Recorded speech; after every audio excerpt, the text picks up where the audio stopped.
Hey Josh, it's Tuesday, and first off, to answer your question from the week, oh, sorry, there was my thumb.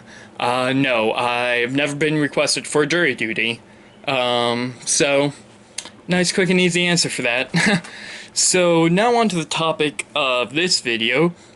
I want to talk about psychology again, because persona. um, so, I can't remember if I've mentioned it in a video yet, but I finally beat the game. I actually beat it last week, I think. I think it was last week that I beat it. And oh my god, that ending was so good. I'm so happy that I played that game. And anyway, I want to talk about a couple things that I kind of briefly went over in my last young psychology video. And kind of want to touch up on those a little more. So for this video, I want to talk about the idea of the collective unconscious and cognition of humans. So those are two huge parts of the game. You know what? I'm gonna turn on this light so that I look slightly less like a ghost.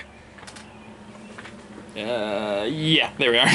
I'm kind of trying to try some different setups than what I normally have. Anyway, so cognition, the human cognition and the collective unconscious are two huge topics from Persona that I feel weren't really touched up on too much in the game. It was kind of breezed over a bit, which is kind of a shame because it's really cool. So first, I'll talk about the easy one, the collective unconscious. I'm sure you have heard of this. It's the idea that all humans...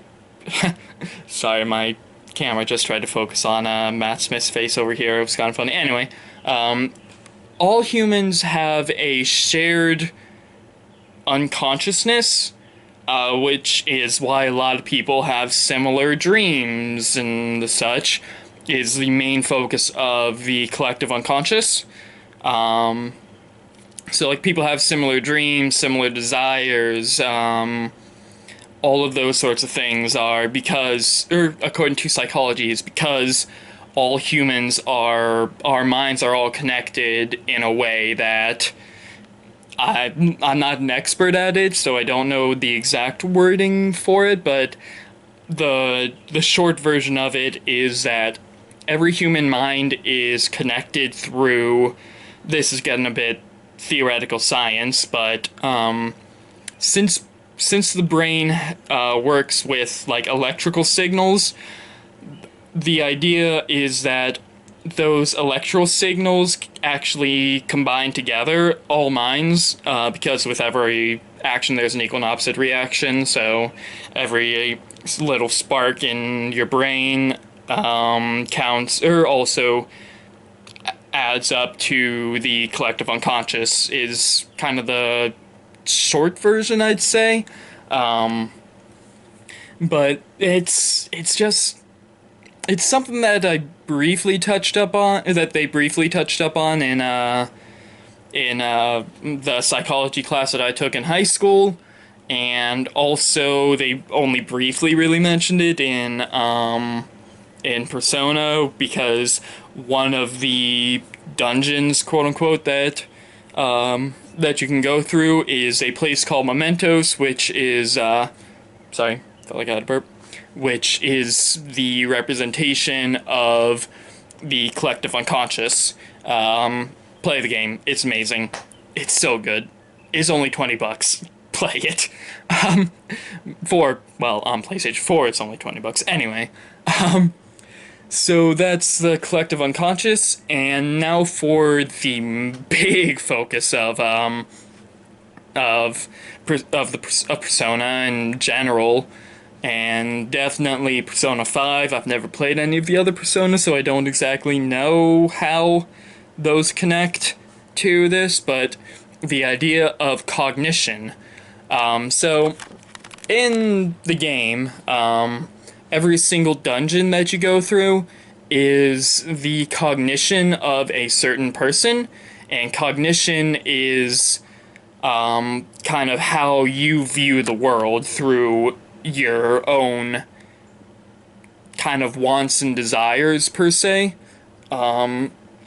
So with cognition, like I said, this is a basic knowledge of it. I have been meaning to watch it. I'm actually thinking that I might focus on this a lot more once I'm actually in psychology, which I think I'm taking this semester.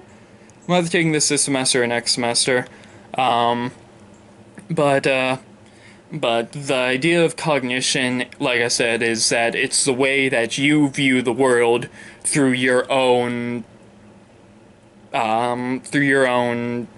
eyes and heart and mind.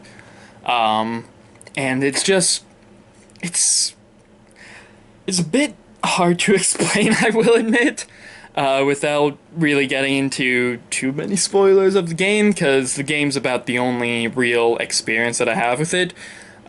So like for example, if in the game, each of the different dungeons, like I said, is the cognition of the main boss uh, of that palace is what they're called in the game, but it's a dungeon is what it is.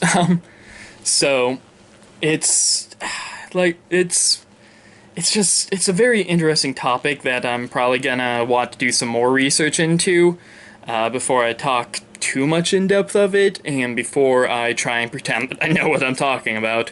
So I think that'll do it for this video. So I'll probably talk about this some more next week after I do a bit more research into it, because young psychology is so cool.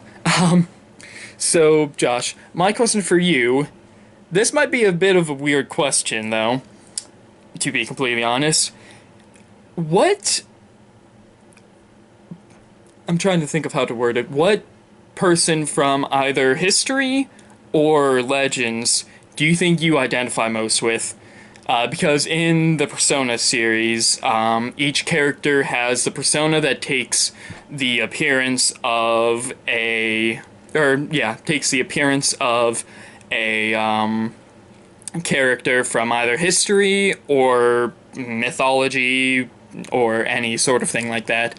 So, like I said, kind of a weird question, but I kind of want to know what you think. So that'll do it for this video. So Josh, I will see you on Friday. Later, bro.